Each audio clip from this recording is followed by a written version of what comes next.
कि बार बार मिल जाई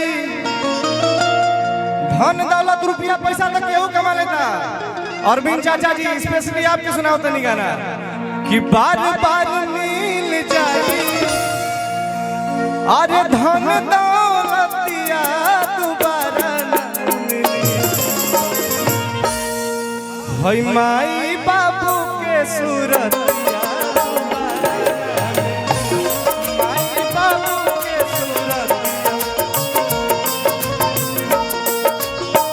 बार बार मिल जाई, बार बार मिल जाई धन दौलतिया दोबारा न मिली। माई बाबू के सूरतिया दोबारा न मिली। माई बाबू के सूरतिया दोबारा न मिली। कि माई बिछौना है बाबू हवे चादर।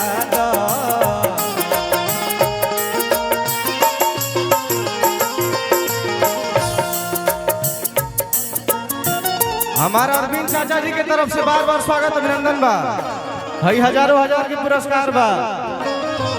कि माई बिछौना है बाबू हवे चादर।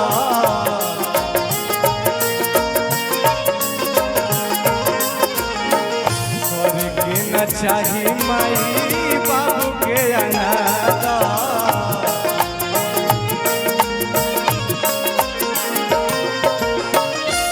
भाई हो कि माई बिछौना हई बाबू हवे चादर। करे के न चाही माई बाबू के अनादर। काहे भैया दूधवा पिया के से चले हो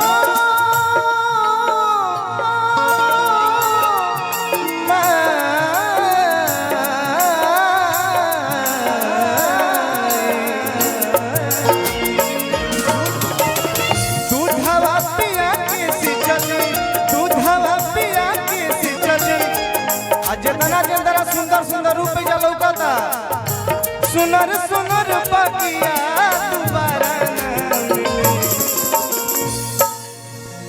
कि दूधवा पिया के सी चली है सुनर सुनर बगिया दोबारा न मिली।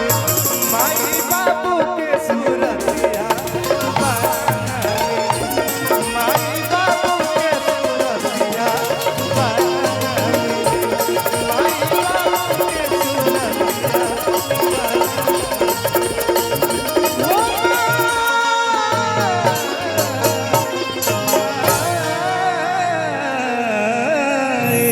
एक बार अच्छा लगा तो चारों तरफ से 45 बजा के बेटा के आशीर्वाद दे दीजा।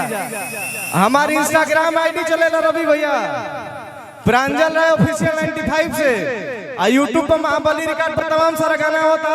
आप लोग सुनी जा अपन बेटा प्रांजल राय के ढेर सारा प्यार आशीर्वाद दीजा। बहुत बहुत धन्यवाद। बोलो प्रेम से माई को स्वामी भवानी की।